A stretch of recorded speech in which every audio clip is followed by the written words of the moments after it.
Dolphin ने खा लिया है एक लड़की को। जी हाँ, इस तरह की एक वीडियो जरूर गुजरी होगी आपकी नजर से, क्योंकि ये खबर है बहुत ज्यादा वायरल और इस खबर को लेकर सब लोग बना रहे हैं वीडियोस और वीडियोस देखने वाले हो रहे हैं गमज़दा। लेकिन जब हमने तहकीकात की तो पता चला जेसिका नामी लड़की का इस दुनिया में वजूद ही नहीं है। जी हाँ, जेसिका नामी ना कोई लड़की है, ना उसने पाली है कोई डॉल्फिन, ना ही डॉल्फिन ने खाया है जेसिका को।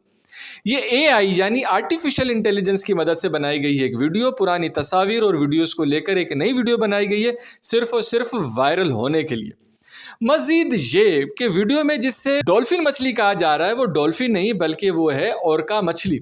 ओरका मछली का ताल्लुक होता है डॉल्फिन के ही खानदान से, जिस तरह बिल्ली का ताल्लुक होता है शेर के खानदान से। लेकिन आप डॉल्फिन को तो पाल सकते हैं लेकिन ओरका को नहीं पाल सकते, क्योंकि ओरका होती है एक शिकारी मछली। लिहाजा सोशल मीडिया पर चलने वाली हर खबर पर आंखें बंद करके भरोसा मत किया करें। सच्ची और हकीकी खबरें जानने के लिए हमें फॉलो कर लें।